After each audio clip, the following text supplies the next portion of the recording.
Just how good of a listener are you really? In this video, I'm going to give you 8 things to listen for that will take your ability as a listener to the next level. Hi, I'm Beth Strathman. Welcome to my channel where I offer common sense leadership solutions so simple and wise your employees will practically lead themselves. On my channel, I offer a wide variety of leadership strategies and techniques, so please consider subscribing. So listening, when I was early in my career, and I think this is true for a lot of people, to be a good communicator meant that you knew how to use words and you knew how to convey your ideas with clarity and with a level of being concise.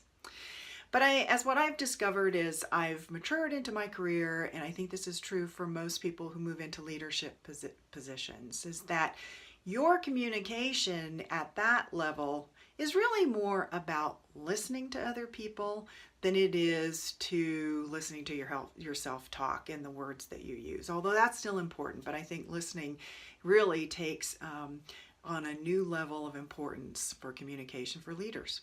So let me give you 8 things that you can listen for when someone's, sharing information with you that will really take your listening to the next level.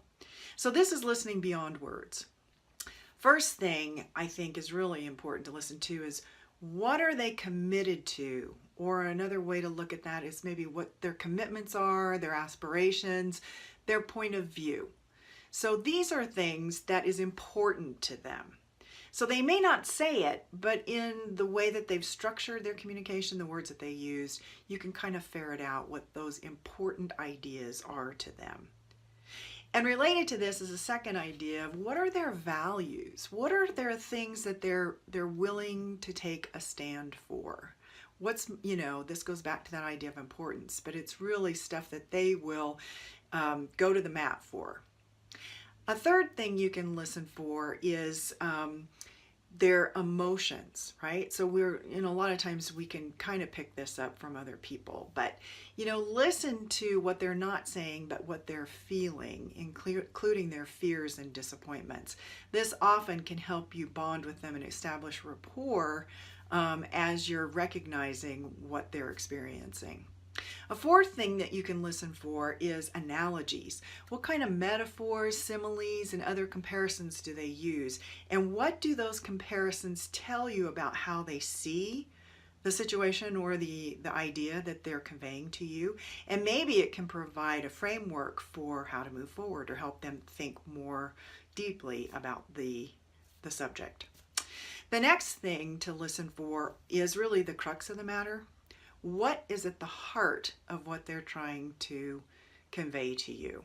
They may not be able to distill it down. Maybe they haven't been able to get their thoughts around it, but really, what is right at the middle of that bullseye, the heart of the matter? Another thing to listen for is, how might you or other people be impacting their experience? And that might be in a good or a bad way. How are you helping? And how might you be hindering? Or who else might be helping or hindering whatever they're trying to accomplish?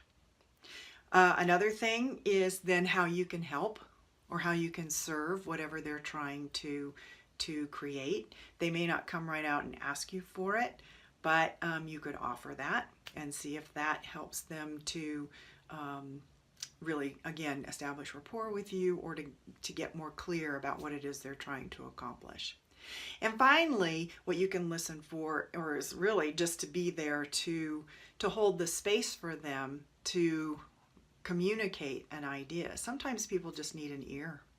They just need somebody there to listen to what they have to say, be fairly non-judgmental. That's always a good thing, unless they ask for your opinion, and just allow them that time and that space to express themselves. So those are 8 things to look at to take your listening from hearing to the next level. Let me know your experience. The next time you're listening to somebody in a meeting or one-on-one, pick one of these areas and just, hone in on that and see if it gives you another layer of meaning that maybe you wouldn't have had before. Let me know what your experience is trying that out. Leave me a comment below. As always, like, subscribe, and share to this video and to my channel. And don't forget to pick up my conversation planner that will help you on the other end of communication when you're trying to communicate an idea. The link is in the information box below. And until next time, this is Beth Strathman with Common Sense Leadership Solutions, so simple and wise, your employees will practically lead themselves.